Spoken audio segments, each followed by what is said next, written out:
आज गणेश उत्सव आणि त्यानिमित्ताने पावन गणपती विशाल गणपतीचे आज या ठिकाणी मनोभावे पूजा केली, आरती केली आणि गणरायाला प्रार्थना केली की माझ्या शेतकरी बांधव असो या महाराष्ट्रातील पूर्ण देशातील तमाम जनतेला सुखी समाधानी ठेवू।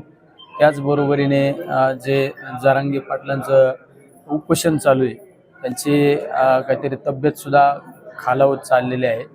तर मी सरकारला गणरायाला प्रार्थना केली की सरकारला सद्बुद्धी येवो आणि त्यांचं उपोषणसुद्धा लवकरात लवकर सुटावं ही सुद्धा गणरायाला प्रार्थना केली। शेवट सरकारने नोटीस बजावणे ह्या सगळ्या गोष्टी करण्यापेक्षा आता ठोस निर्णय घेतला पाहिजे। तुम्ही पाहिलं असेल काल परवा आदरणीय पवार साहेबांचं स्टेटमेंट आहे की तमिळनाडू सरकारने ज्या पद्धतीने आरक्षणाची मर्यादा वाढवली ती आरक्षणाची मर्यादा वाढवून आरक्षण दिलं पाहिजे।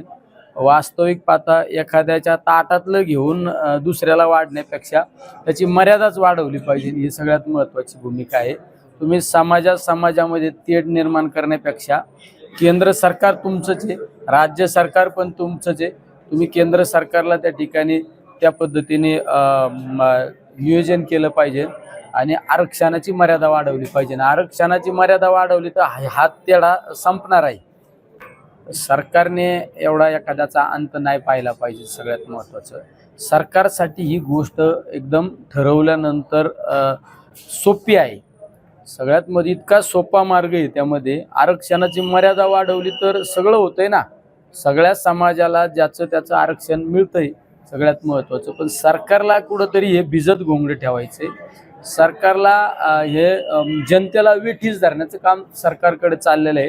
कारण सरकारकडे विकासाचा अजेंडाच नाही, डेव्हलपमेंट हा नावाचा अजेंडा नाही। केंद्र सरकार असो किंवा राज्य सरकार असो, मग त्यांच्याकडे एकच अजेंडा आहे, समाजामध्ये तेढ निर्माण करणं, संघर्ष लावून देणं हा सरकारकडे अजेंडा आहे। त्यामुळे ते त्या अजेंड्यावर ठाम आहेत। त्यांना आता तरी सद्बुद्धी आली पाहिजे आणि हीच गणरायाला मी प्रार्थना केली, सरकारला सरकारच्या प्रमुख मंडळीला सद्बुद्धी येऊ दे आणि जरांगे पाटलांचं उपोषण थांबलं पाहिजे ही सुद्धा या ठिकाणी आम्ही भावना व्यक्त केली।